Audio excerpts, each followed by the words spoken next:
RPSC assistant professor exam जो दिसंबर 2025 में होने वाला है, उस सब के लिए आप लोग जाग चुके होंगे। कई सारे लोगों नींद से जाके करवट लेके अब थोड़ा सा आंखें खोली होगी कि हाँ भाई, अब अपने पास लगभग 7 से 8 महीना है और इसमें हमें प्रिपरेशन करना शुरू कर देना चाहिए।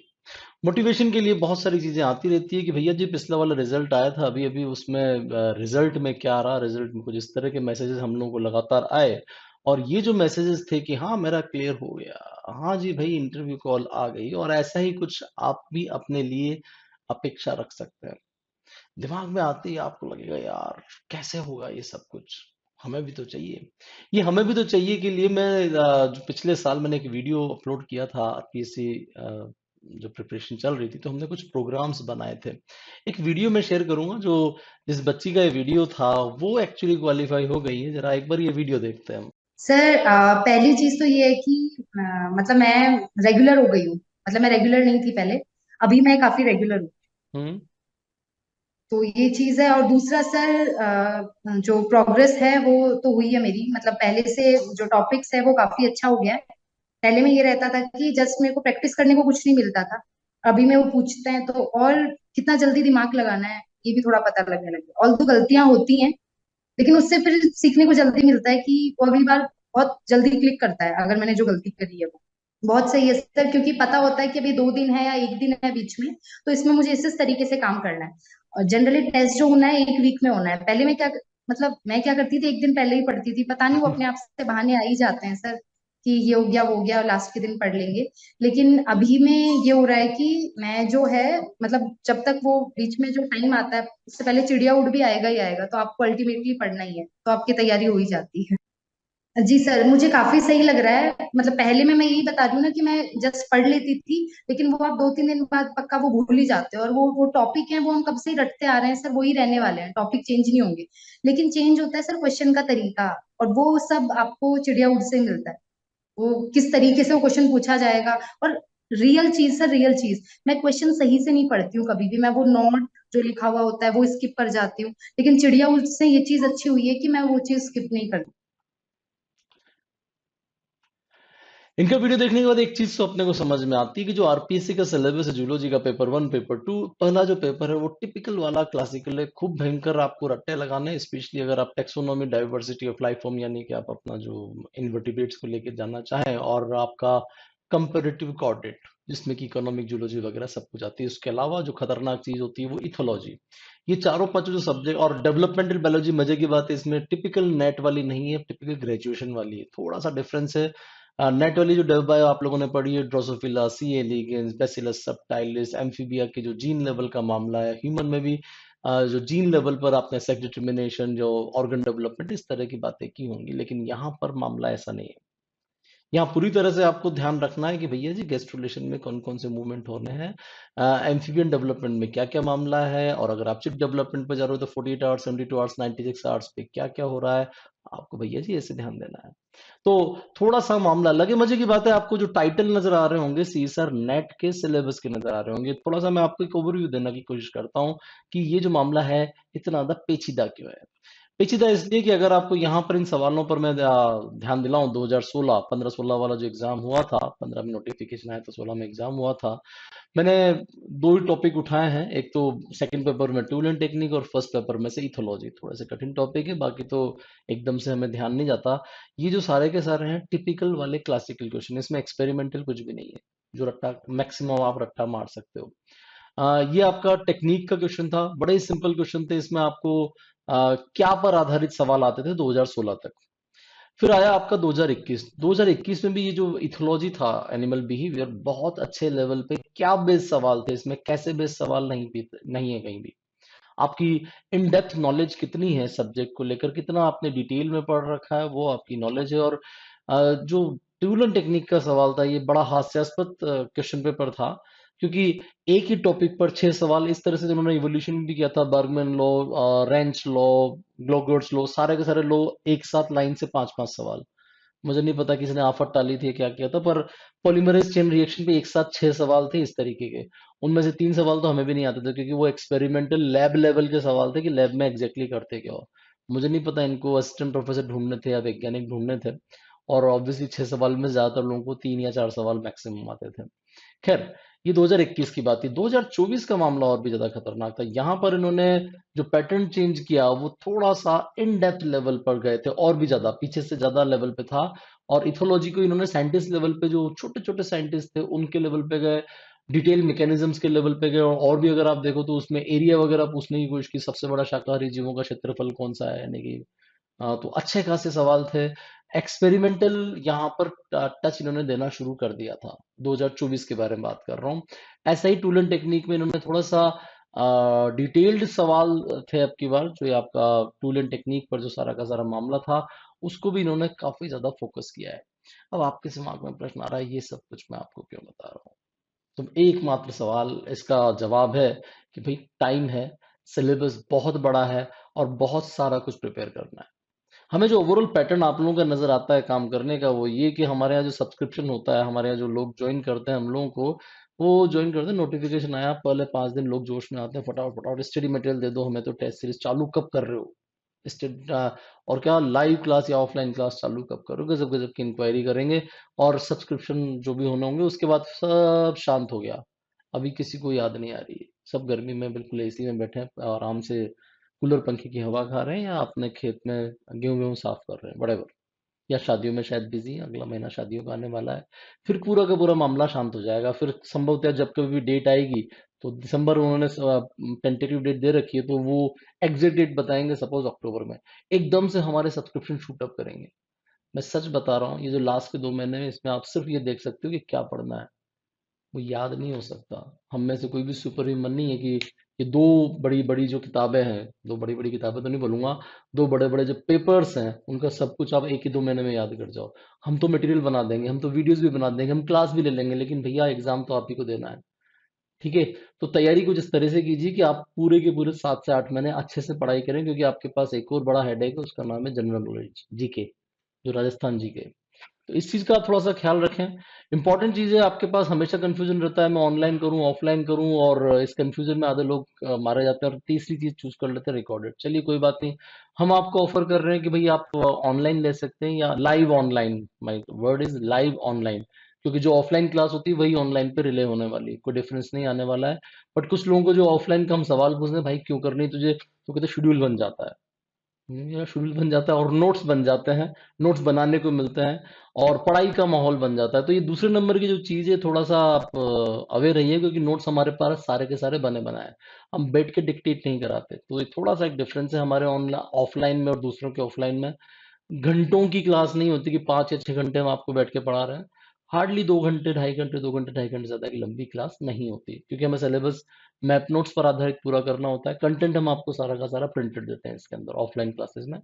अगर आप इंटरेस्टेड हैं कि हाँ, मैं लाइव ऑफलाइन और बात बराबर ये लाइव ऑनलाइन, लाइव वाला सेशन अटेंड करना चाहता हूँ, तो यहाँ पर आपके स्क्रीन के ऊपर बार बार एक मैसेज डिस्प्ले कर रहा है कि गूगल फॉर्म भर दीजिए। आप गूगल फॉर्म भर दीजिए। हमारे पास अगर आप सफिशिएंट नंबर्स में होंगे, तो हम एक लाइव बैच भी इस बार शुरू करना चाहते हैं ना। इंपॉर्टेंट चीज है कि ये जो चैलेंजेस हमें आते हैं लाइव क्लासेस और ये ऑफलाइन क्लासेस में स्पेशली, वो क्यों आते हैं? पहली चीज आती है डिस्टेंसेस। दुनिया इतनी बड़ी है, कोई दूरियां इतनी ज्यादा है कि 2 3 घंटे लगा के कोई आता नहीं है, तो लोग कहते हैं ऑफलाइन की जगह हम ऑनलाइन करेंगे। तो लाइव पे आप जा सकते हैं, चॉइस आपकी है, लाइव ही करना है। लोगों की जॉब और पीएचडी एंगेजमेंट्स इतने हैं कि वो लाइव भी नहीं कर सकते, ना ऑफलाइन ना ऑनलाइन, वो कहते हैं हम रिकॉर्डेड करेंगे। ये एक चैलेंज आता है, तो हमारे पास ऑफलाइन वाले नंबर घट जाते हैं। सिलेबस की जो चॉइसेस है वो बहुत सारी है, बहुत बड़ा सिलेबस है, बहुत बड़ा मतलब बहुत बड़ा। अगर आप ध्यान से देखोगे तो उसको कवर करने के लिए बहुत सारी क्वालिफाइड फैकल्टीज भी चाहिए होती हैं। टाइम टेकिंग जॉब है, 6 से लेकर 8 महीने लगेंगे ही लगेंगे। तो अगर आप ये वीडियो मेरा जुलाई में जाके देख रहे हैं या अक्टूबर में जाकर देख रहे हैं, तो प्लीज हमसे चमत्कार की उम्मीद ना करें, हम कुछ नहीं करेंगे। 2 ढाई महीने में हम क्या कर लेंगे? आपको मैक्स टू मैक्स कुछ क्वेश्चन सोल्व करा देंगे और बेवकूफ बना देंगे।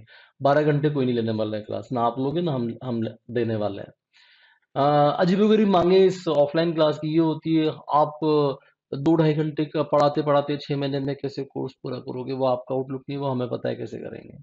ठीक है? आप तो नोट्स लिखवाओ, हमें बैठा के डिक्टेट कराओ, मत आना प्लीज, डोंट कम। कोई फायदा नहीं है, वो डिक्टेट करवाने वाले लोग अलग ही होते हैं, पटवारी सेकंड ग्रेड उस लेवल के लोग होते हैं। आप वहां बेहतर जाओ, वो वाली चीजें ज्यादा हो जाएगी, वो आपके लिए ज्यादा काम की है।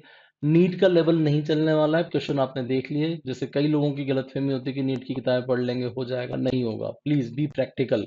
अगर आपको सवाल नहीं देखे हैं, आपने पीवाईक्यूज उठा के नहीं देखे हैं, प्लीज एक बार देखिए। आसपास क्या क्या लोग अफवाहें फैलाते हैं, क्या क्या कहते हैं, उस पर मत जाइए, आप खुद उठा के देखो हो क्या रहा है। आप इसको कैसे पढ़ा दोगे, और बड़े बड़े अजीब अजीब सवाल, प्लीज यहाँ आके पर्सनली मिलिए अगर आपको ऑफलाइन ही करना है तो। इन अप्रोप्रिएट डेमो क्लास भी एक बड़ा हर्डल होता है इसके अंदर। हम लोग बैच शुरू करते हैं सपोज 21 तारीख को वो वही वाली कहानी हो जाती है कि यज्ञ वेदी में खीर कौन डालेगा। फेमस ये कहानी है कि राजा के राज्य में अकाल पड़ा और राजा महात्मा जी के पास गया, और महात्मा जी ने कहा तुम्हारे यहाँ सब बेईमान है, नालायक लोग हैं। राजा ने कहा ऐसा कैसे कर रहे हो? कि ठीक है मैं एक यज्ञ करवाता हूँ, यज्ञ पूरा होने के बाद रात को इसकी वेदी में इसकी जो हवन की अग्नि है उसको ठंडा करने के लिए सब अपने अपने घर से खीर बना के लेके आएंगे। कहानी ये कहती है कि भैया जी पूरी रात हो जाती, यज्ञ विधि जलती रही सुबह तक। हर आदमी ने सोचा वो जाएगा तब मैं जाऊंगा, वो जाएगा तो मैं जाऊंगा, कोई नहीं गया। किसी ने भी उस यज्ञ विधि में खीर नहीं डाली। ऑफलाइन क्लास असल में ये वाला एक बड़ा प्रॉब्लम होता है। दूसरा बड़ा प्रॉब्लम होता है कि 21 को बैच शुरू हो रहा है, उस दिन कोई आया नहीं, और लगभग 27 या अगले महीने की 15 तारीख को आएगा, आपने बैच शुरू किया था ना उस दिन। हमने कहा जी बंद कर दिया हमने। इस तरह की भी प्रॉब्लम्स आती है। ये जो लेवल है, ये जिस लेवल पर आप बात कर रहे हैं, लोग कम होते हैं, इसको आपको समझना चाहिए। एक साथ अगर लोग होते हैं तो हम इसको ऑफलाइन भी शुरू कर सकते हैं। और सबसे खतरनाक लोग होते हैं कि आप तो मटेरियल दे दो, आप तो सारे नोट्स वोट बना के क्वेश्चन वगैरह बना के आप हमें दे दो, हम ही कर लेंगे। ठीक है, यू आर जीनियस इनफ, तो हमने स्टडी मटेरियल भी कर रखा है। खैर, आई गुरु जी कोर्सेज जब हमारे होते हैं तो इसमें एक एडिटेड वीडियो का कंसेप्ट होता है, जिसको कि हमने पिछली बार इस्तेमाल किया था, बहुत ज्यादा अच्छा सक्सेसफुल रहा। Schedule live classes, live test होते हैं, और एक इसमें इस बार से नया हमने कंसेप्ट शुरू किया है, एनी टाइम प्रैक्टिस टेस्ट। यानी कि लाइव टेस्ट तो हमारे शेड्यूल के अकॉर्डिंग चलेगा, प्रैक्टिस टेस्ट आप अपने हिसाब से दो। डिटेल स्टडी मटेरियल हिंदी और इंग्लिश और इंग्लिश यानी कि दो भाषाओं में उपलब्ध है। हिंदी वालों के लिए इंग्लिश में होता है, और इंग्लिश वालों के लिए इंग्लिश में होता है। हार्ड कॉपीज वीडियो प्रिंट्स की भी देते हैं, जिससे कि कई लोग जिनके पास समय कम है वो लोग इसका इस्तेमाल कर सके। और सबसे शानदार हमारा कोर्स होता है चिड़िया उड़। एडिटेड वीडियोस वो लोग लेते हैं जिनका सेल्फ मोटिवेशन है, उनको पता है कि भैया इतने दिन में मुझे कोर्स पूरा करना है, अपना शेड्यूल वो खुद बना सकते हैं, वो लोग एडिटेड वीडियोस लेते हैं। ऑलरेडी प्रिपेयर्ड जो स्टूडेंट्स होते हैं वो टेस्ट सीरीज के हिसाब से काम करते हैं, उनके पास कंटेंट भी पूरा है, कहीं से उन्होंने कोचिंग भी कर रखी है, वो हमारे साथ हमारे ग्रुप के साथ आकर टेस्ट देना चाहते हैं। डिटेल स्टडी मटेरियल बिगिनर्स को हम सजेस्ट करते हैं कि अगर आप जस्ट शुरू ही कर रहे हैं जीवन में, तो एक बार स्टडी मटेरियल लो, देखो मामला क्या है, कंटेंट क्या है, कितना रट्टा मारना है। और hard copies of video prints basically जिनके पास समय का अभाव है, यार लिख नहीं सकते हम बैठ के, तो हम उन्हीं वीडियोस के उनको मॉड्यूल भी देते हैं, उनको वीडियो प्रिंट भी देते हैं और वीडियो भी देते हैं। वो वाला कॉम्बिनेशन एक देते हैं कि भैया तुम्हारे पास टाइम कम है, नोट्स पार्शियली प्रिंटेड नोट्स होते हैं, ये आपको दिए जाते हैं। चिड़िया उड़ ये बेसिकली उनके लिए होता है जो बहुत शिद्दत से, बहुत जोश के साथ तैयारी कर सकते हैं, हमारे शेड्यूल को फॉलो कर सकते हैं कि हम कह रहे हैं कि आपको ये 10 दिन में ये टॉपिक पूरे करना है, हमारे साथ क्वेश्चन आंसर सॉल्व करना है। तो जैसे हमने कल ही एक सेशन लिया था इवोल्यूशन का, तो 1 घंटे में हमने 80 सवाल सॉल्व किए। ये कुछ ऐसी चीज होती है। क्या चीज होती है, जरा एक बार ये वाले वीडियोस देखिए। हम लोग जो जी कोर्स को डिजाइन कर रहे हैं कि रिकॉर्डेड कोर्स पे आप अपना सिलेबस खत्म करो, और चिड़िया उड़ जो हम एक शेड्यूल तरीके से आपको देते हैं डिसिप्लिन क्रिएट करने के लिए, उससे आप अपना सिलेबस फिनिश करो। तो ये जो फिजिबिलिटी है, ये आपको कैसी लगती है? क्योंकि आपने स्पेशली चिड़िया उड़ कोर्स ज्वाइन किया है, कोर्स आपने ऑलरेडी किया हुआ था। So sir, what is your perfect. Opinion? Classes तो रिकॉर्डेड भी होंगी तो मुझे तो लगता है कि अच्छी ही रहती है। और चिड़िया उड़ लाइव में जो एक वो रेगुलरिटी बनाने वाली बात है वो उससे बन जाती है। लाइव क्लासेस और रिकॉर्डेड में मुझे कोई बहुत अंतर नहीं लगता है। मुझे तो लगता है recorded is also good. Sir, मुझे चिड़िया उड़ का मेन रीजन यही है कि मुझे थोड़ा सा मोटिवेशन जो कम हो जाता है दिन भर की घर के और लाइफ के नॉर्मल एक्टिविटीज में इन्वॉल्व होके, तो थोड़ा सा जब आप मोटिवेट करते हैं तो मुझे वो मिलता है। पहली बात चिड़िया उड़ से कि मोटिवेशन मिलता है कि पढ़ना है। दूसरा ये है कि आप जो क्वेश्चंस पूछते हैं मुझे लगता है वो बहुत ही एप्ट है अकॉर्डिंग टू द एग्जाम। इसी तरह के क्वेश्चन आते हैं। अकॉर्डिंग टू माई ईज में अपने जो भी डाउट्स हैं, जो भी लेक्चर्स मुझे नीडेड है या जितना मैं जिस स्पीड से पढ़ना चाहती हूँ, accordingly I am able to attend your class. मतलब रिकॉर्डेड होने से मुझे वो बेनिफिट है कि मेरे कन्वीनियंस के according I am using your class. Content wise so आपको और चिड़िया उड़ से आपको क्या रहा, मतलब क्योंकि लाइव क्लास को हम रिप्लेस कर चुके हैं पूरी तरह से, कि जी लाइव क्लास की जी। जगह ये कॉम्बिनेशन रखा जाए तो आप लोगों को क्या फायदा रहता है? मेरा प्रश्न ये उस तरीके से है। हाँ। चिड़िया उड़ से मुझे ये बेनिफिट है कि चिड़िया उड़ हमें ना थोड़ा ज्यादा क्लैरिटी देता है। आप एग्जाम के प्रेशर में वो किस तरीके से उस क्वेश्चन को डील करेंगे। समटाइम्स वी थिंक कि हमें वो लगता है वो टॉपिक आ रहा है, बट उस चिड़िया उड़ के जब टाइम बाउंड, वो कुछ सेकेंड्स में आप जब उस क्वेश्चन को देख रहे हो ना, you get to you get clarity कि आपको वो टॉपिक सच में समझ में आ रहा है या कहीं डाउट्स हैं अभी। आपको इंस्टेंटली क्लिक करते हैं तो फिर वो कॉन्फिडेंस आ जाता है that this topic is done, ये वाला टॉपिक मेरा हो गया है अच्छे से। मैं टॉपिक पढ़ रही हूँ तो मुझे थोड़ा सा वो आइडिया मिल रहा है कि मेरे एचपीएससी के अकॉर्डिंग इस टॉपिक से मुझे किस टाइप के क्वेश्चंस को अप्रोच करना है। मतलब मैं प्लेनली पढ़ रही थी पहले, जस्ट लाइक हम स्कूल में कॉलेज में एग्जाम्स प्रिपेयर करते हैं। हाँ, ओके। एक टॉपिक को लिया and you are reading it या क्वेश्चन क्वेश्चन प्रैक्टिस कर लिए। तो अब पेपर पढ़ते हुए जब मैं कंटेंट पढ़ रही हूँ या लेक्चर्स देख रही हूँ तो मुझे लग रहा है कि ये क्वेश्चन जो है ये इस तरीके से पूछा जाएगा या इस तरीके से मुझे उस क्वेश्चन को अप्रोच करना है। सो वो प्रैक्टिस चिड़िया और से मेरी ठीक हो रही है। Sir to be very frank, at this age मेरे पास इतना टाइम नहीं होता कि मैं बहुत सारी चीजें एक साथ पढ़ सकूं। तो जब मैं आपकी रिकॉर्डेड लेक्चर्स और आपका चिड़िया आउट सेशन देखती हूँ तो मुझे पता होता है कि मुझे किस टॉपिक से क्या चीज पिक करनी है, मुझे किस चीज के ऊपर फोकस करना है और किस चीज को मैं थोड़ा सा साइड लाइन कर सकती हूँ। कौन से मुझे एग्जाम्पल्स कोट करने चाहिए, कौन से एग्जाम्पल्स के ऊपर मुझे ज्यादा कंसंट्रेशन देनी है। नहीं सर, वहां पर आपके पास एक डर रहता है कि आप खुद को जज करते हैं। इनफैक्ट आपके जो आंसर्स की एक वो होती है ना कि ABCD में से आपने B मार्क किया और आंसर आया D, इमीडिएटली आपका माइंड आपको कहता है कि ये टॉपिक अभी रेडी नहीं है। सर वो एक स्टिमुलेशन है सर आपकी तरफ से, और वो स्टिमुलेशन बहुत काम करता है। सर मुझे ना पहले टाइम ज्यादा चाहिए होता था क्वेश्चन पढ़ के फिर सोचने के लिए और फिर आंसर टिक करने के लिए। अभी एकदम से मतलब आप 10 सेकेंड्स का लगाते हो ना तो मेरा 9 भी सेकेंड्स नहीं होती, मैं फटाफट से उसी टाइम में आंसर कर देती और हूँ। एक्यूरेसी भी तो आती है। अभी जब मैं टेस्ट सीरीज हाँ हम्म। एक्यूरेसी भी आती है और क्लिक भी होता है और रिवीजन बहुत फास्ट। जब मैं second time third time revision कर रही होती हूँ तो बहुत जल्दी एकदम से मतलब माइंड में क्लिक होता है, अच्छा सर ने ये भी पूछा था ये भी पूछा था, तो बहुत जल्दी रिवीजन होते हैं। और हाँ एक और चीज, मेरा टेस्ट बहुत जल्दी हो जाता है। पहले टेस्ट सीरीज मतलब अगर 70 मिनट्स का है, हाँ। अब मेरे 20 to 25 मिनट्स मेरे बच जाते हैं एंड में। टेस्ट सीरीज, ये तो चिड़िया उड़ का था, टेस्ट सीरीज से मुझे ये ज्यादा फायदा हुआ कि मुझे ये पता चल रहा है कि मुझे ये क्वेश्चन आता है तो मुझे करना है, और जिसमें मुझे कंफ्यूजन हो रही है उसमें मुझे एलिमिनेशन मेथड यूज करना है, और जिसमें मतलब यूं लग ही नहीं रहा कि मतलब मेरी नेगेटिव मार्किंग कम हो रही है अब।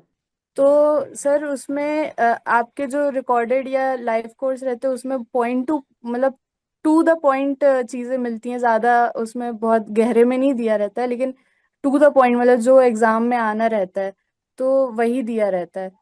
और सर चिड़िया उड़ में हमें टॉपिक वाइज सब क्वेश्चन तैयार करने को मिल जाते हैं, मतलब उसके वो पता चल जाता है कि किस तरीके का और कितने लेवल पे तैयार करना है। सर चिड़िया उड़ वाले में मतलब हमको टाइम टेबल टाइप मिल जाता है कि हमें इतने समय तक तैयार करना है ये चीज। चिड़िया उड़ देते हैं और फिर टेस्ट उसके जस्ट बाद रहता है तो हमें फायदा मिल जाता है उससे। तो ये वीडियो देख के आपको ये तो समझ में आ गया होगा भैया चिड़िया उड़ क्या है। कुछ नहीं होता है कि स्क्रीन होती है, उस पर टाइम होता है, उस पर पोल आता है और उसमें सवाल 3 तरह के आते हैं। MCQ मतलब 4 में से 1 सही या 5 में से 1 सही या 6 में से 1 सही। MSQ यानी कि आपको एक इसमें 2 भी सही हो सकते हैं, इसमें 3 भी सही हो सकते हैं, इस तरह के सवाल, और एक ट्रू फॉल्स टाइप के सवाल। इस तरह का हमने कुछ टूल बनाया है जो कि तेज रफ्तार पे काम करवाने के लिए। क्यों ऐसा बनाया है? ऐसा इन चीजों में फायदा करता है एक्चुअली। पहले तरह की चीज कि अगर आपको प्रॉब्लम है कि यार कंफ्यूजिंग क्वेश्चन और ऑप्शन पढ़ने में नहीं आते, मुझे फॉल्स नजर नहीं आता, एक्सेप्ट नजर नहीं आता, नॉट नजर नहीं आता, मुझे बड़े बड़े क्वेश्चंस डराते हैं, पढ़ते वक्त चीजों को कैसे याद करूं ये मुझे समझ में नहीं आता, मुझे समझ में नहीं आता कि पढ़ते वक्त क्वेश्चन कैसे क्रिएट होंगे, ये मुझे आइडियाज नहीं आते। अगर इस तरह की आपको प्रॉब्लम है तो ये सबसे अच्छा टूल है लर्निंग का। लाइव चलता है पूरी तरह से, इसमें ऑफलाइन का कंसेप्ट नहीं हो सकता, ऑफलाइन कंसेप्ट नहीं हो सकता, ये ऑनलाइन लाइव चल सकता है सिर्फ। क्यों ये सिस्टम या टूल हमने इस्तेमाल किया? बेसिकली आपके ब्रेन के तीनों हिस्सों को चालू करने के लिए कि आपकी लॉजिकल थिंकिंग भी बढ़ जाए, आपकी शॉर्ट टर्म मेमोरी भी बढ़े, आपके सबकॉन्शियस लेवल पर चीजें काम करने लग जाए। चिड़िया और एक्चुअली ये वाली चीजें, इसके अंदर लाइव क्लास भी होती है और टेस्ट सीरीज का भी कंसेप्ट इंक्लूड होता है। प्रैक्टिस टेस्ट और लाइव टेस्ट का जो आपने शब्द सुना था, उसका जो डिफरेंस होता है, वो प्रैक्टिस टेस्ट यूजुअली 3 या 4 अटेम्प्ट के हिसाब से होते हैं, जो अगले 4, 5, 6 महीने में आप इस्तेमाल करोगे। ये attempt any day any time इस्तेमाल किए जा सकते हैं। तो हम कहते हैं कि आप अपना शेड्यूल बनाओ, जैसे भी आप पढ़ रहे हो आप ये टेस्ट देते जाओ, और हमारे लाइव टेस्ट जो कि स्पेसिफिक डेट पर 15 घंटे के लिए होता है, उस 15 घंटे में से आप कोई से भी 2 घंटे इस्तेमाल करो, उस टेस्ट को दो, तो थोड़ा सा एक रिदम बन जाती है कि हाँ भाई जल्दी जल्दी जल्दी जल्दी मैं सवाल पूरे कर रहा हूँ, अपना कोर्स पूरा कर रहा हूँ। बड़ा महत्वपूर्ण है कोर्स पूरा करना। इसमें बहुत सारे पैटर्न्स हम लोगों ने क्रिएट कर रखे हैं, तो जब भी टेस्ट सीरीज चालू होगी उसके लिए आप हमसे जरूर पूछिएगा। ये होता है प्रैक्टिस टेस्ट और लाइव टेस्ट। वीडियो प्रिंट्स कुछ इस तरीके की चीज होती है कि जो हमने क्लास में पढ़ा है उसी का प्रिंट हम आपको हार्ड कॉपी के रूप में हाथ में दे देते हैं। उसका फायदा ये होता है कि वो लिखने करने में टाइम नहीं जाता, आपने सीधे वीडियो चलाया 1.5x पे काम काम कीजिए सुनिए, बाकी तो आपके पास नोट बने हुए ही सही आपको याद रह ही जाता है। तो ये आपका इवोल्यूशन का था, और ये आपका सेल बायोलॉजी में जो एलिमेंट्री सेल बायोलॉजी उसके नोट्स। जैसे जेंसन एंड जेंसन ने फर्स्ट कंपाउंड माइक्रोस्कोप खोजा, इसको लिख के क्यों करना है, आप 10वीं में नहीं पढ़ते हो। 9वीं 10वीं के बच्चों के लिए होता था कि लिख लिख के याद करोगे तो याद हो जाएगा, अभी टाइम नहीं है आपके पास, सिलेबस इतना सारा बड़ा है, तो उतना आप दिमाग न लगाएं कि मेरे को लिखवाओगे तो करेगा, और इतना कोई लिखवाने वाला भी नहीं, महीनों बीत जाएंगे अगर हमने लिखवाया तो। खैर, आई गुरु जी वीडियोस थोड़े से अलग क्यों होते हैं, अलग का जो कंसेप्ट है वो ये कि टाइम कंज्यूमिंग तो होता है हम लोगों के लिए काफी ज्यादा, लेकिन आप लोगों के लिए इजी हो जाता है, इसमें नोट्स बनाना आसान होता है, कंटेंट इसमें टू द पॉइंट होता है, क्रिएटिविटी बहुत ज्यादा इस्तेमाल की होती है, और कवरेज ऑफ सिलेबस बहुत ज्यादा किया जा सकता है, हमारे पास ये सुविधा होती है। ईज ऑफ रिवीजन इसमें बहुत अच्छा, और क्वेश्चन आंसर की ट्रिक जरूर होती है इसके अंदर, कुछ न कुछ हम लोग कहानियां बनाते हैं, इनके मैप नोट्स बना देते हैं, इस तरीके का ये वीडियोस होता है। जो महत्वपूर्ण बात है आप लोगों के सामने वो ये कि आप क्या बने रहना चाहते हो, कस्टमर या स्टूडेंट? बहुत गजब का प्रश्न है, जवाब जरूर दीजिएगा।